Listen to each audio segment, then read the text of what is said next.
میرا دیور بہت چھوٹا تھا اور لاڈلا تھا۔ سب گھر والے اس کو بہت پیار کرتے تھے۔ وہ بھی چھوٹا تھا، میں بھی اس کو پیار سے گلے لگا لیتی۔ وہ بھی مجھے اپنی بڑی بہن سمجھتا تھا اور میرے کمرے میں ہی رہتا تھا۔ ایک دن شوہر اور سب گھر والے ایک شادی پر چلے گئے۔ شوہر کہتا، میرے بھائی کو اپنے کمرے میں سلا لینا، رات کو اس کو ڈر لگتا ہے۔ میں نے بچہ سمجھ کر سلا لیا۔ اس رات اس نے جو میرے ساتھ کیا، میری روح فنا ہو گئی، کیونکہ اس نے میرے ساتھ۔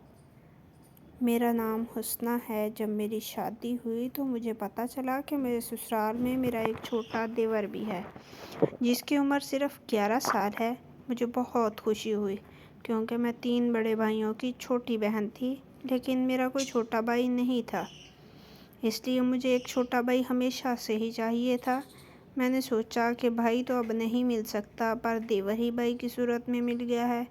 گھر میں میری ساس نہیں تھی، لیکن میری 2 نندیں رہتی تھیں اور میرے سسر بھی رہتے تھے۔ ایک گھر تھا اور میرا پورشن اوپر والا تھا۔ میرے دیور کا نام حامد تھا۔ وہ پورا دن میرے آس پاس رہتا۔ شادی کے بعد پتہ نہیں اس کو کیا ہو گیا تھا کہ وہ بس میرے پاس ہی بیٹھا رہتا۔ میری بھابھی سب سے پیاری ہے۔ بھابھی کے ساتھ بیٹھوں گا، ان کے ساتھ کھانا کھاؤں گا۔ دیکھنے میں تو وہ واقعی بہت خوبصورت تھی، تبھی تو شوہر کا دل بھی جیت لیا۔ وہ بھی مجھ سے بہت زیادہ خوش تھے۔ میں بھی آنکھوں میں خواب سجائے خوش تھی۔ سوچا زندگی بہت اچھی گزرے گی۔ شوہر کو پہلے سے جانتی تھی، لیکن یہ محبت کی شادی نہیں تھی۔ دراصل ہم ایک ہی کالج میں پڑھتے تھے، وہیں پر شوہر نے مجھے پسند کر لیا۔ اس کے بعد رشتہ بھیج دیا۔ وہ کہتے تھے کہ میری طرف سے یہ پسند کی شادی ہے اور تم مجھے بہت اچھی لگتی ہو۔ ہمیشہ گھر والوں کی عزت کرنا، ان کا خیال رکھنا، اور میرے چھوٹے بھائی میں تو میری جان بستی ہے۔ میں ساری زندگی باہر کے ملک رہا ہوں، اپنے گھر والوں کے ساتھ زیادہ وقت نہیں گزارا۔ میں جب واپس آیا تو چھوٹا حامد 7 سال کا ہو چکا تھا۔ اس کے بعد تو میں واپس آیا ہوں 7 سال بعد۔ میں نے اس کو تب دیکھا تھا، وہاں پر بری طرح پھنس گیا تھا، اس لیے فیملی کے ساتھ رہنا چاہتا ہوں۔ ساری زندگی ان سے دور ہی رہا ہوں، پہلے پڑھائی کے سلسلے میں، تو پھر نوکری کے سلسلے میں۔ بس اب خاندان کے ساتھ رہنا چاہتا ہوں۔ تم بھی میری فیملی ہو، اور یہ سب بھی اس لیے ان سے کوئی جھگڑا نہیں کرنا۔ میں تو اپنا گھر بسانے آئی تھی اور دل میں یہ خواہش تھی کہ سب کے ساتھ اچھے طریقے سے رہوں۔ میں کوئی کھانے کی چیز بناتی تو سب سے پہلے حامد کو دیتی تھی، وہ بہت خوش ہوتا۔ کبھی کبھی میرے لیے باہر سے کوئی چیز بھی لے آتا۔ اتنا پیار آتا مجھے اس پر کہ کبھی اسے گلے بھی لگا لیتی، پیشانی پر بوسہ بھی دیتی تھی۔ ہم لوگ جب کبھی گھر سے کہیں باہر جاتے تو وہ بہت بے چین ہو جاتا۔ ایک دفعہ میں میکے رہنے کے لیے گئی، میرا میکہ دور نہیں تھا، اس لیے 2-3 دن رہنے کے بعد واپس آ گئی۔ واپس آئی تو حامد روتا ہوا میرے گلے لگ گیا، کہنے لگا، آپ کی بہت یاد آئی ہے۔ سب لوگ کہتے تھے کتنا پیار کرتا ہے تم سے، لیکن وہ اسکول نہیں جایا کرتا تھا۔ سب لوگ کہتے تھے یہ اسکول نہیں جاتا، یہ بڑی بری عادت ہے، اس کی اسکول جانا چاہیے۔ وہ کہتا تھا میرا پڑھائی میں دل نہیں لگتا، لیکن میرا شوہر کہتا تھا بنا بنایا کاروبار ہے، اس کو کاروبار سمجھا دیں گے، اپنا کام کرے گا۔ پڑھائی تو انہوں نے کرنی ہوتی ہے جنہوں نے نوکری کرنی ہوتی ہے، اس کو کیا ضرورت ہے؟ میں نے اتنی محنت اسی لیے کی ہے، کم سے کم میرا بھائی تو بیٹھ کر کھا سکے۔ اس لیے وہ سب کا لاڈلا بھی تھا، خاصا بگڑا ہوا بھی تھا۔ کبھی کبھی تو اپنی بڑی بہنوں کے ساتھ بدتمیزی بھی کر دیتا، لیکن میرے ساتھ ہمیشہ عزت سے پیش آتا تھا۔ ایک دفعہ میری نند کے ساتھ میری تھوڑی سی بحث ہو گئی۔ اس نے اپنی بہن کو ہی باتیں سنائیں، باتیں تو آپ ایسے کر رہی ہو، کھانے میں نمک زیادہ کر دیے، جیسے تم بڑا اچھا کھانا بناتی ہو۔ ابھی بھابھی کے آنے سے پہلے جو تم نے بریانی میں رنگ بھرے تھے، سارے خاندان والوں کا پیٹ خراب ہو گیا تھا۔ وہ بھی سب کو یاد ہے، 1000 روپے کی بریانی کے لیے 5000 کا خرچ ہو گیا تھا۔ میں زیر لب ہنس دی۔ میری نند نے اسے ڈانٹنا شروع کر دیا کہ کتنا بدتمیز ہو گیا ہے یہ۔ وہ اسی طرح میرا ساتھ دیتا تھا، ایک طرح سے ہماری ٹیم سی بن گئی تھی۔ وہ کہتا تھا میں تو آپ ہی کی طرف ہوں، ہمیشہ آپ کا ساتھ دوں گا، آپ بہت اچھی ہیں۔ آپ نے کسی سے نہیں ڈرنا، اگر بھائی بھی کبھی آپ سے بدگمان ہو گیا میں پھر بھی آپ کے ساتھ کھڑا رہوں گا۔ مجھے اس پر بڑا پیار آتا، وہ اچھا بچہ تھا۔ حامد کو میں نے سمجھایا کہ تم اسکول جایا کرو۔ اس نے کہا کہ آپ کی ساری باتیں مانوں گا، آپ کے لیے جان بھی دے لوں گا، لیکن اسکول نہیں بھیجیے مجھے۔ آپ مجھے بہت اچھی لگتی ہیں، میرے سب سے اچھی بھابھی ہیں، میں ہمیشہ آپ کی ہر بات مانوں گا، لیکن یہ ساری باتیں مت کہیں۔ اب بتائیں آپ نے کیا کھانا ہے، میں آپ کے لیے لے کر آتا ہوں۔ آپ سمجھیں کہ میں آپ کا غلام ہوں، لیکن اسکول نہیں جاؤں گا۔ میں نے کہا ٹھیک ہے، جیسے تمہاری مرضی، لیکن ایک پڑھا لکھا انسان جب کاروبار کرتا ہے اس کا اور سٹائل ہوتا ہے۔ ایک ان پڑھ انسان جب کاروبار کرتا ہے تو وہ کاروبار پڑھے لکھے انسان کی طرح نہیں کرتا، بس اتنا یاد رکھنا۔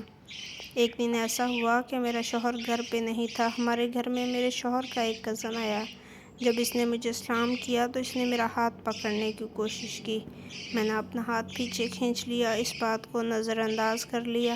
حامد نے یہ بات نوٹ کر لی۔ میں کچن میں چائے پکانے گئی تو اس نے مجھے آ کر کہا اس نے آپ کے ساتھ بدتمیزی کی ہے، آپ نے اس کو کچھ کہا نہیں؟ کوئی بات نہیں، اس طرح لڑائی بن جائے گی، میں نئی دلہن ہوں، سب کہیں گے آتے ہی گھر میں لڑائی ڈال دی۔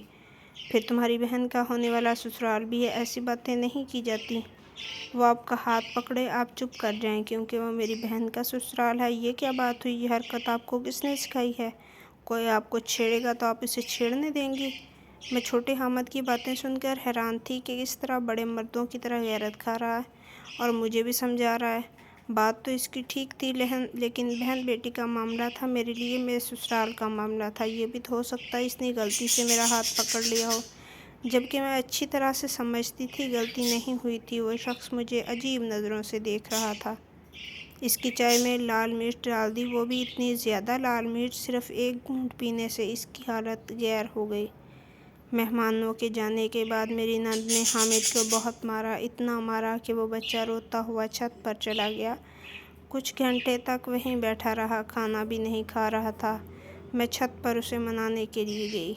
جب اس کو تسلی دے رہی تھی، روتے روتے میرے گلے لگ گیا اور مجھے اچانک سے کچھ عجیب سا محسوس ہوا تو میں فوراً اس سے دور ہو گئی۔ اس نے کہا کیا ہوا بھابھی؟ تو میں نے کہا نہیں کچھ نہیں، تم چلو میرے ساتھ نیچے، اور لگنا بتا رہی تھی کہ تم نے کھانا بھی نہیں کھایا۔ کھانا بھی نہیں کھا رہے؟ آ جاؤ نیچے، بھائی بھی تمہارے آنے والے ہیں، اور پھر اس طرح بھائی کو ساری بات پتہ چل جائے گی اور ہو سکتا ہے وہ بھی تم پر غصہ کرے۔ میں نے حامد کو سمجھایا، اس کو لے کر نیچے آئی۔ وہ اکثر کھانا بھی ہمارے ساتھ ہی کھایا کرتا تھا، میرے لیے کوئی بھی چیز لے کر آتا۔ ایک دفعہ اس کی بہن نے اس سے کوئی چیز منگوائی تو کہنے لگا بہت گرمی ہے، میں نہیں جاؤں گا۔ تو میری نند نے کہا کہ ابھی 5 منٹ پہلے بھابھی کے لیے گئے ہوئے تھے چیز لینے، وہ تمہاری لاڈلی ہے، ہم تمہاری سگی بہنیں، ہمارے لیے نہیں جاؤ گے؟ اس کے لیے گرمی میں جا سکتے ہو؟ تو میں نے کہا ان کے لیے تو کہیں بھی جا سکتا ہوں، تم لوگوں کے لیے تو میں گلی کے نکڑ تک نہیں جاؤں گا۔ اس کی بہنیں تو اور زیادہ چڑھ گئی۔ میں حیران ہو گئی کیسے میرے لیے اپنی بہنوں سے لڑ رہا ہے، کل کو وہ کہیں گی اسی نے اس کو کوئی پٹی پڑھائی ہے۔ میں نے اس کو سمجھایا، لیکن وہ کوئی بات نہیں سمجھتا تھا، بہت ضدی تھا۔ ایک دن میرے سسر شوہر کو رات کے لیے گھر سے کہیں باہر جانا تھا۔ میرے شوہر نے کہا حامد کو اپنے کمرے میں سلا لینا، وہ اکیلا سونے سے ڈرتا ہے۔ بہنیں بھی شادی میں جا رہی ہیں، وہ بھی دیر سے آئیں گی۔ پہلے تو وہ بابا کے کمرے میں سوتا تھا، لیکن وہ بھی میرے ساتھ جا رہے ہیں۔ بہنیں اپنے ساتھ سلائیں گی نہیں، اس کی بنتی نہیں ان کے ساتھ، تم اپنے کمرے میں سلا لینا، تمہیں بھی اکیلے میں ڈر نہیں لگے گا۔ میں نے کہا ٹھیک ہے۔ جب رات ہوئی تو میں نے اس کو کہا کہ کمرے میں سونے کا وقت ہو گیا ہے، آ جاؤ۔ میرے کمرے میں آ کر سو گیا۔ شادی شدہ تھی، ابھی کمرہ سیٹ کر رہے تھے۔ میرے کمرے میں صرف 2 ہی صوفے تھے جن پر کوئی سو نہیں سکتا تھا، ظاہر ہے اس نے بیڈ پر ہی سونا تھا۔ میں نے بھی بچہ سمجھ کر اسے اپنے شوہر کی جگہ پر سلا دیا اور خود بھی کروٹ لے کر سو گئی، لیکن تھوڑی دیر کے بعد اس کا ہاتھ اپنے ہاتھ پر محسوس کیا اور کہا کہ یہ کیا کر رہے ہو؟ تو اس نے کہا کچھ نہیں کر رہا، اب مجھے بہت اچھی لگتی ہیں، اور اچانک سے ہی وہ پٹری سے اتر گیا اور بری اور فضول باتیں کرنے لگا۔ میں سن کر حیران رہ گئی، اس نے ایسی ایسی باتیں شروع کر دیں کہ میں شرم سے پانی ہو گئی۔ کس قسم کی باتیں کر رہے ہو تم؟ کیا ہو گیا تمہیں؟ کہاں سے سنی ہیں تم نے ایسی باتیں؟ بہت جگہ سے سنی ہیں، اور آپ کے لیے ہی بچا کر رکھی ہوئی ہیں۔ وہ تو مجھ سے ایسے بات کر رہا تھا جیسے کوئی بچہ نہیں، کوئی جوان مرد ہو۔ اس نے میری عزت پر حملہ کیا۔ میں نے کہا میں کوئی 11 سال کا چھوٹا بچہ نہیں ہوں، 15 سال کا ہوں۔ بھائی تو باہر کے ملک ہوتا تھا، اسے کیا پتہ میری کیا عمر ہے۔ میرا قد نہیں بڑھ رہا، میرے اندر بچوں والا کچھ بھی نہیں ہے۔ مجھے بچہ سمجھ کر ماں بننے کی کوشش مت کرو۔ تم مجھے اچھی لگتی ہو، تمہیں کیا لگتا ہے تمہارے لیے سب کچھ کیوں کر رہا تھا؟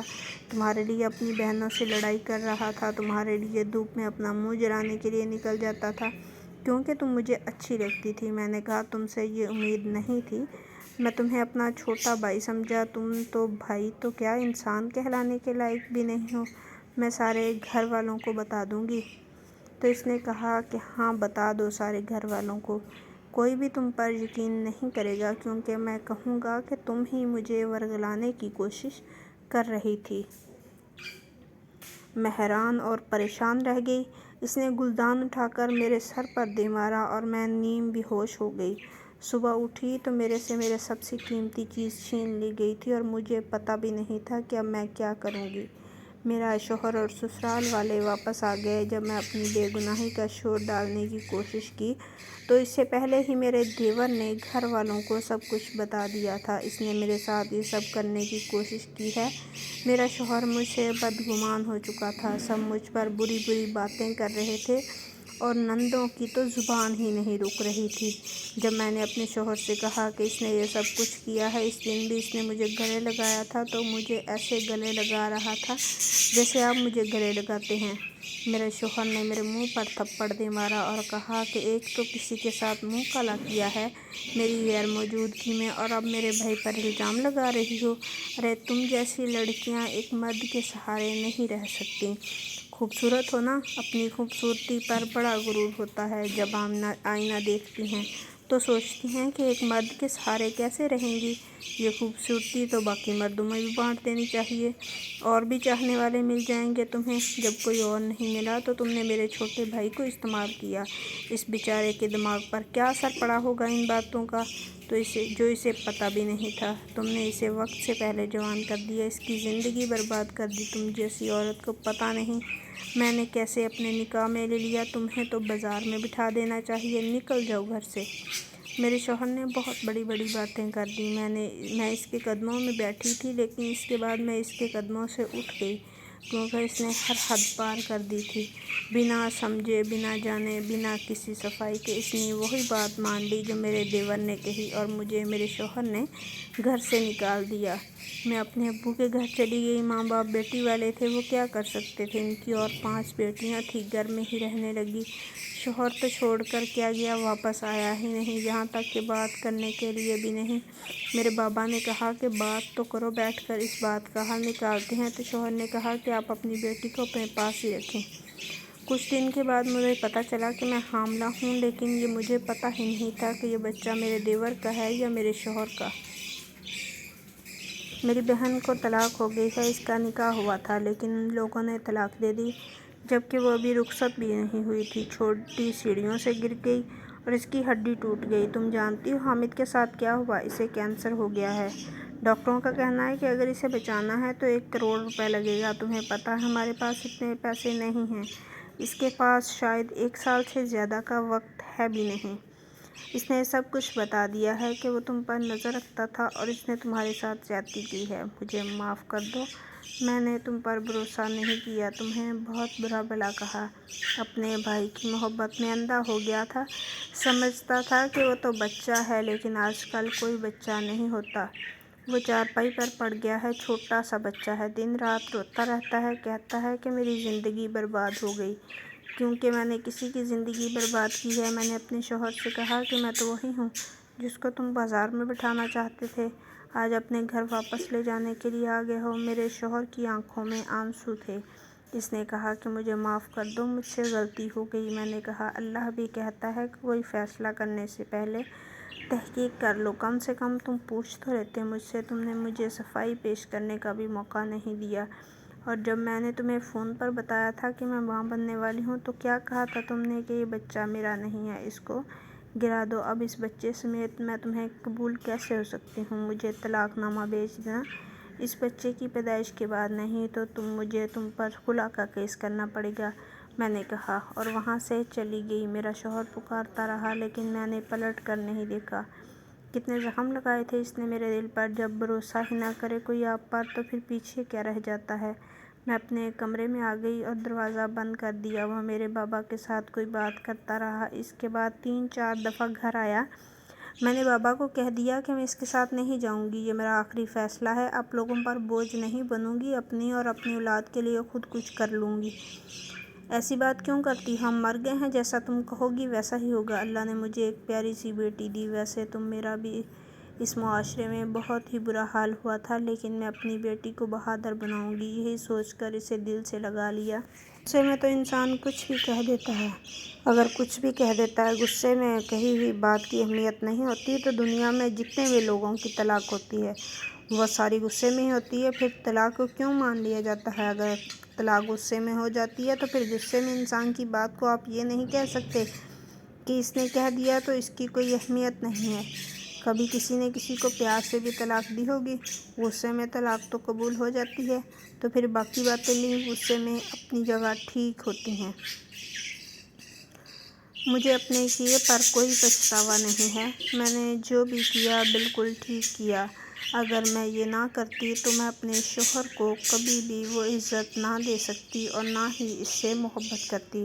جہاں عزت نہیں ہوتی وہاں محبت ہو ہی نہیں سکتی۔ ہم جس کی عزت کرتے ہیں اس سے محبت بھی کرتے ہیں۔ ایسا نہیں ہوتا کہ عزت نہ ہو محبت ہو۔ اللہ نے مجھے بیٹی دی ہے، اسی کو ذمہ داری سمجھ کر میں ساری زندگی اس کی تربیت کروں گی، اس کا خیال رکھوں گی، اسے بہادر بناؤں گی کہ کل کو کوئی حامد اس کی عزت پر ہاتھ نہ ڈال سکے۔